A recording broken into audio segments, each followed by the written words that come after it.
Samedi 3 août 2013, Madame, Messieurs, bonsoir. Merci de votre fidélité. Bienvenue dans ce nouveau numéro de Pulsation. À la une de l'actualité, l'ambassadrice américaine en Haïti exprime son optimisme quant à la possibilité que les élections aient lieu en Haïti à la fin de l'année. Les États-Unis disposent d'une enveloppe de 10 millions de dollars pour supporter le scrutin, a affirmé Pamela Wright. Parallèlement, au niveau du Parlement et des organisations politiques, des voix continuent de s'élever pour dénoncer la proposition du président Michel Martelly d'organiser les prochaines élections sous l'empire de la loi électorale de 2008. La loi électorale doit être conciliée avec les nouvelles exigences de la Constitution amendée, soutient le sénateur Lucas Saint-Ville. À l'étranger, les autorités américaines ont annoncé la fermeture dimanche de leurs ambassades dans pas moins de 21 pays au Moyen-Orient et en Afrique du Nord pour des raisons de sécurité. Selon CBS, les services de renseignement redoutent une attaque d'Al-Qaïda. Plusieurs pays européens, dont la France, l'Allemagne et la Grande-Bretagne, fermeront leurs ambassades au Yémen pour les mêmes raisons. Hassan Rouhani a pris officiellement ses fonctions ce samedi à la présidence iranienne. Il a promis en priorité de s'atteler à relancer l'économie et à lever les sanctions qui pèsent sur Téhéran pour sortir le pays de son isolement sur la scène internationale. Dans l'actualité sportive, 48 athlètes haïtiens participeront au 7e jeu de la francophonie à Nice du 7 au 15 septembre prochain. Le match entre Santos et le FC Barcelone vendredi a largement tourné à l'avantage des joueurs blaugrana qui ont humilié les parolistes en s'imposant sur le score incroyable de 8-0. Madame, Messieurs, restez branchés pour le développement de ces titres et de bien d'autres.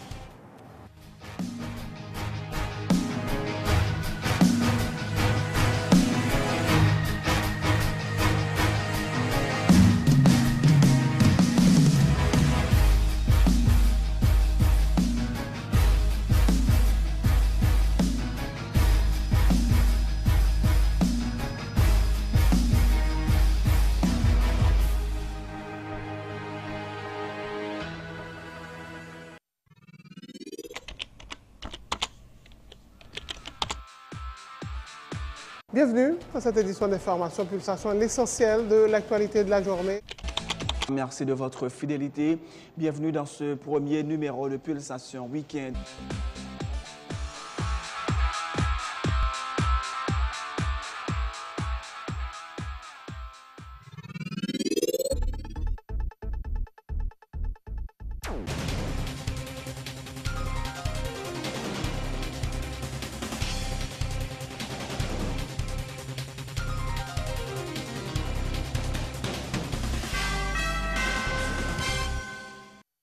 De Rochelle, bienvenue dans le développement du journal. Après avoir provoqué de vives réactions en évoquant la possibilité que les prochaines élections se tiennent l'an prochain, l'ambassadrice des États-Unis en Haïti, Pamela Wright, s'est dit optimiste vendredi que le prochain scrutin puisse avoir lieu avant la fin de l'année.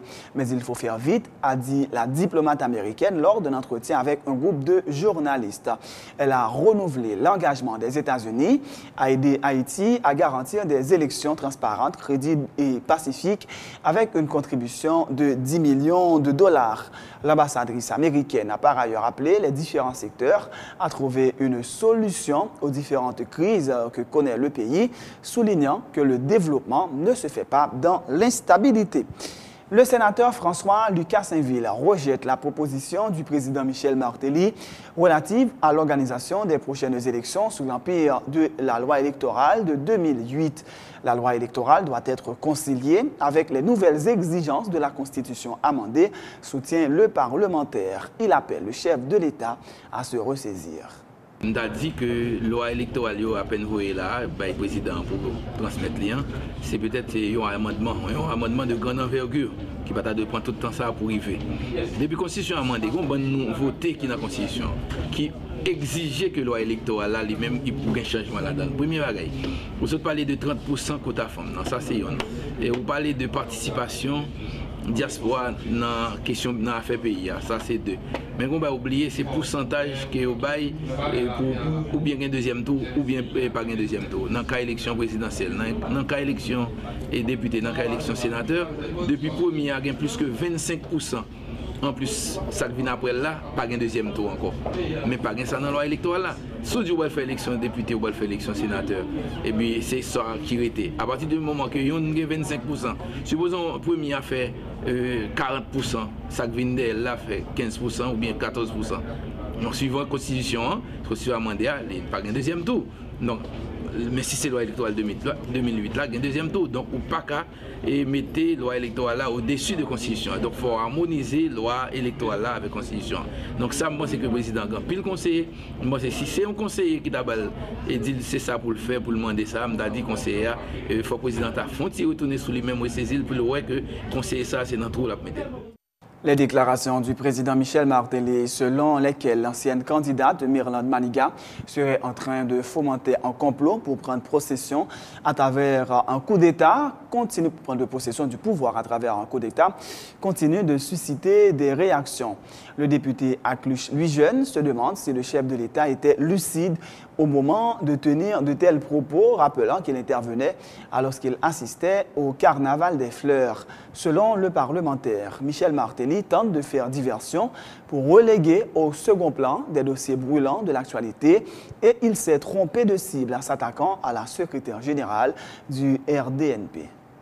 Même comme étant donné que son monde qui ont tige pas fait trop bien que la tête l'État, c'est ça qui fait que la gueule n'importe bagaille.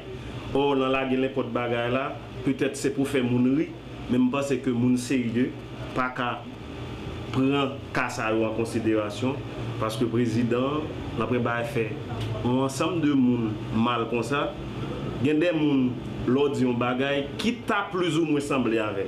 Mais on monte tant que madame Aninga qui toujours a goumé pour question constitution, etc. Moi-même, je pense que le président mal voyé, ça pour le voyer, et que cible les trompé, étant donné que Jean-Baye est aller là, et que le président, pour moi-même, dit que il n'est pas en vérité encore, c'est ça qui fait que l'a fait toute provocation. Ça, parce que, là, par exemple, où fait trop le pays, on dirait que le président a quelques bagailles au limite derrière. Parce qu'en Haïti, nous connaissons nos doctrines, etc. Tellement l'attaquer les gens, ou pas connaître qui est-ce qui lit mais bout de bougie. Ça veut dire que bout de bougie a l'idéal et que faut moun prendre temps, faut analyser pour que ou situer le texte dans leur contexte. Et qui pisait, les présidents font ça. Ça veut dire que n'importe ça qui est arrivé là, comme si que l'a dit, c'est Madame Aninga. Ça veut dire que Madame Aninga, les potes qui sont arrivés là, Madame Aninga a un droit victime dans la rue. Ça veut dire qu'il faut nous prendre bagage ça avec un pile importance parce que c'est une déclaration au président de la République. Or, les gains tout appareil, l'état d'elle. Si le président a des bagage comme ça, c'est une enquête pour l'amener, etc. Pour que les 10 populations aient ça. Moi-même, je pense que c'est grave. Pour que le président de la République, ce comportement ça pour gagner, même les tout le monde déconne que nous arrivons côté d'après aller à tort. Mais cependant, nous pensons qu'au moins, les gens qui sont côté de dit halte là, parce que nous connaissons les musiciens, si tout le monde qui chante, il toujours jean devant Diaz là pour que les fait moun dormir, soit l'aile au tirer chemise, vous voyez maillot, bien les mêmes bas là, il a fait la tête pays là. Le président du Bureau des avocats internationaux, Maître Mario Joseph, a une fois de plus dénoncé ce qu'il appelle les dérives du président Michel Martelly, qui, estime-t-il, entend restaurer un régime dictatorial dans le pays. Alors qu'il s'est présenté en défenseur de l'état de droit, M. Martelly chercherait par tous les moyens à vassaliser la justice, déplore Maître Joseph, qui prend en exemple le mandat d'amener émis par le juge Lamar Bélisaire contre Maître André Michel, engagé dans un procès contre des membres de la famille présidentielle. Nous-mêmes, aujourd'hui, nous avons annoncé, ce n'est pas que nous avons fait des malheurs, nous connaissons un monde qui est habitué à fonctionner au coup d'État, comme Michel Martelly, qui fait tout coup d'État gagné, qui fait la meninja, qui fait frappe, pas capable de gagner l'autre velléité que des velléités antidémocratiques. Aujourd'hui, nous avons une véritable bataille. Je pense que nous clair que la justice est vassalisée, mais si on fait zafra avec la justice, mettez moun yo vle pour régler les questions justice là avec eux. Et Jean nous commence à entendre là. M. André Michel, pas pour aller devant juge Lamar, il y a pile incompatibilité. Le juge là lui-même tout lui dit M. Michel attaqué. Donc, il pas pour aller et même niveau tribunal là, tout qu'on a parlé de ça qui a passé, juge Lamour et le dossier, qu'on a envisagé autant l'autre niveau, parce que même si vous obstruez la justice, vous mettez en otage, juge pas qu'à rendre décision, depuis rendre décision, il y a après les gens bal poison pour trouver lui, ou bien il y a pour les juges pour l'arrêter mon voulez. Donc, je pense que dans nos situations, journée aujourd'hui, et la presse gagne un rôle pour jouer, pour nous stopper. Et si nous prétendons jusqu'à ce que M. Martelly ferme le Parlement, ou laisse à notre manquer timing, si nous pas commencer depuis coulier pour nous stopper derrière ça.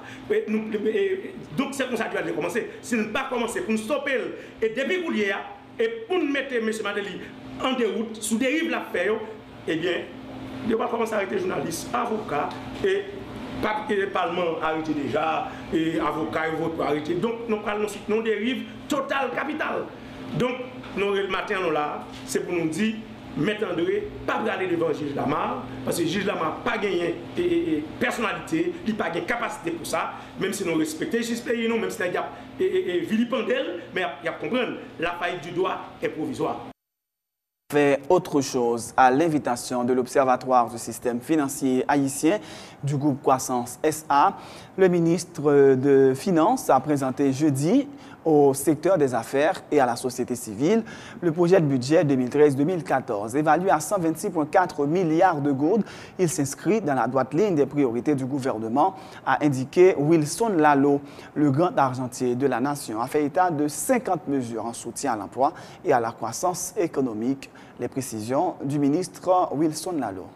Quand on est arrivé au ministère des Finances, il y avait grosso modo 50 jours avant la date butoir pour déposer le budget au Parlement. Donc on n'avait pas beaucoup de temps pour travailler à l'élaboration de ce document.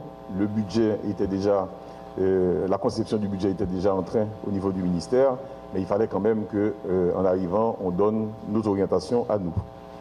Et pour ça, on a fait comme première démarche d'avoir une approche j'allais dire, c'est prétentieux le mot, mais j'allais dire une approche moderne. Dans le sens d'assumer que le budget, ce n'est pas un simple document comptable, ce n'est pas un document technique inaccessible à l'ensemble des citoyens. C'est le principal outil dont l'État se dote pour concrétiser ses politiques. Nous avons organisé des sessions de travail avec le secteur privé, avec les associations productrices dans la République, pour vraiment regarder les enjeux de la construction d'un budget pour un pays comme Haïti en l'an 2013. Et ça nous a permis donc d'identifier les préoccupations des secteurs, leur faire partager aussi les contraintes qui sont les nôtres dans la conception de ce budget. Et je crois que ça a été un exercice utile et qui a été, je crois, salué par la plupart de ceux-là qui ont participé à cet exercice. Deuxième chose que nous avons faite dans la conception de ce budget, c'est de chercher à respecter l'engagement, de renforcer la politique et surtout de cohérence budgétaire. Nous avons préparé un document qui n'est pas encore signé, mais qui engage les parties prenantes impliquées dans l'exécution et la réalisation du budget. C'est ce que nous appelons en fait un pacte de responsabilité réciproque, en fait un contrat de performance entre les institutions de collecte de ressources fiscales pour l'État et le ministère des Finances. La troisième série de changements que nous avons essayé d'ajouter, c'est d'inscrire ce budget dans ce que nous appelons les grandes priorités de l'État. Vous aurez remarqué que nous avons fait beaucoup de bruit sur ce que nous appelons les 50 mesures en soutien à l'emploi et à la croissance économique. C'est un défi que nous nous sommes imposés, parce qu'en réalité, les 50 mesures en soutien à l'emploi et à la croissance économique sont contraignantes parce qu'elles font partie du budget, donc seront votées. Ce seront des dispositions de loi. C'est-à-dire chaque ministère sera tenu de réaliser les objectifs tels qu'ils ont été votés dans le cadre de cette mesure. Le PDG du groupe Croissance, qui intervenait en marge de la présentation du projet de budget au secteur privé, souligne que le gouvernement a prévu de financer le budget à travers les recettes internes, notamment les bons du Trésor, à hauteur d'environ 50 milliards de gourdes, a-t-il dit. Une grande première de la vie de Kessner Farrell. Seul le Venezuela a donné un appui budgétaire de 3 milliards de gourdes au gouvernement, a-t-il relevé. Il s'est également prononcé sur les objectifs de croissance du PIB fixés à 4,5% par le gouvernement, un objectif qu'il juge assez réaliste. Au lieu que nous mettons une série de projets que qu'on n'est pas fini en septembre prochain, ils préfèrent éplucher le budget, ils mettent moins d'argent au lieu de gonfler. Je pense que c'est un bon bagage. Le budget a plusieurs phases là-dedans. Il y a une phase élaboration, toute faite là, il y a une phase ratification et troisième phase là, c'est exécution. C'est un équipe de football ou entraîner avant qu'on y a couru sur le terrain pour jouer. Donc si le ministère vraiment pas gagné, ça n'est capable de gestion opérationnelle pour que l'argent vienne pour capable d'exécuter, ça a vraiment capable de faiblesse. Donc il est mieux placé au niveau du gouvernement pour connaître que il y a tel ministère tant d'argent, est-ce qu'il a la capacité pour le faire gestion. Il y a la stratégie, c'est ça budget. Maintenant l'exécution, c'est pendant l'année, il faut qu'on soit capable d'atterrir sur lui et capable de un résultat. Le budget, c'est une prévision que vous faites, c'est une intention que vous avez pour atteindre. Maintenant, est-ce que vous avez moyen pour faire? Il faut qu'on soit capable de jouer une équipe et il faut qu'on fasse recrutement au niveau des ministères pour être capable d'exécuter le budget. Pour l'appui budgétaire international, est-ce que l'IBC, le fait que le projet... Depuis quelques années, nous avons un appui budgétaire très important, surtout de la Banque mondiale et de la BID. Je préfère exécuter le projet à travers des agences. C'est 3 milliards de gouttes que moi à peu près un budget d'appui budgétaire. Donc si on prouve que quand même est capable de gérer mieux, peut-être capable de retourner avec l'appui budgétaire là. Et nous rappelons très bien, 53 milliards de gouttes, c'est l'objectif compté à l'intérieur. C'est la première fois que le budget va atteindre un niveau si élevé pour capable d'exécuter. Le seul pays qui a prêté l'argent, c'est le Venezuela, comme nous connaissons depuis quelques temps, dont assez important dans la zone ça tout. Et pour le financer à l'intérieur avec les bons BRH. Et pardon, les bons du trésor qui peuvent venir en support en quelque sorte. Donc c'est des objectifs très ambitieux, mais il faut montrer capable de jouer sur le terrain. Bon message aux dépenses inutiles qu'on a faites.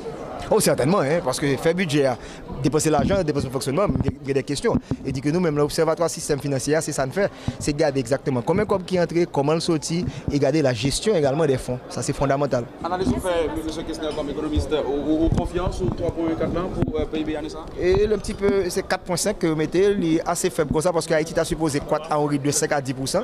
Mais au lieu que nous mettions une qui trop gros, parce que Nissan dit lui-même, très souvent quand nous mettons des objectifs très ambitieux, nous ne pouvons pas atteindre. Donc il faut faire plus que 5% pour nous évoluer mieux dans ces pays. Et qui est très ambitieux également, donc il faut être capable réellement produire, parce que notre budget a parlé des modifications tarifaires, ce n'est pas seulement augmenter l'impôt et tarifs douaniers, il faut qu'on produise pour capable satisfaire la demande de la population.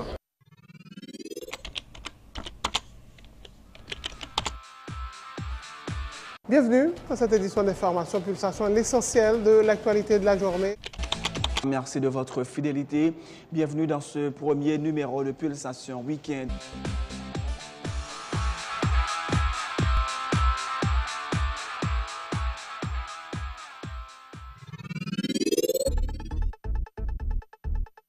C'est la fin de ce journal. Avant de vous quitter, voici le rappel des titres. L'ambassadrice américaine en Haïti exprime son optimisme quant à la possibilité que les élections aient lieu en Haïti à la fin de l'année. Les États-Unis disposent d'une enveloppe de 10 millions de dollars pour supporter le scrutin, a affirmé Pamela Wright. Parallèlement, au niveau du Parlement et des partis politiques, des voix continuent de s'élever pour dénoncer la proposition du président Michel Martelly d'organiser les prochaines élections sous l'empire de la loi électorale de 2008. La loi électorale doit être conciliée avec les nouvelles exigences de la Constitution amendée, soutient le sénateur Lucas Saint-Ville. Dans l'actualité internationale, les autorités américaines ont annoncé la fermeture dimanche de leurs ambassades dans pas moins de 21 pays au Moyen-Orient et en Afrique du Nord pour des raisons de sécurité. Selon CBS, les services de renseignement redoutent une attaque d'Al-Qaïda. Plusieurs pays européens, dont la France, l'Allemagne et la Grande-Bretagne, fermeront leurs ambassades au Yémen pour les mêmes raisons. Hassan Rouhani a pris officiellement ses fonctions ce samedi à la présidence iranienne. Il a promis en priorité de s'atteler à relancer l'économie et à lever les sanctions qui pèsent sur Téhéran pour sortir le pays de son isolement sur la scène internationale. Dans l'actualité sportive, 48 athlètes haïtiens participeront au 7e jeu de la francophonie à Nice du 7 au 15 septembre prochain. Le match entre Santos et le FC Barcelone vendredi a largement tourné à l'avantage des Blaugrana qui ont humilié les parolistes en s'imposant sur le score sans appel de 8 buts à 0. C'est la fin de ce journal. Merci de l'avoir suivi. Bonne suite de programme sur Télé Pluriel.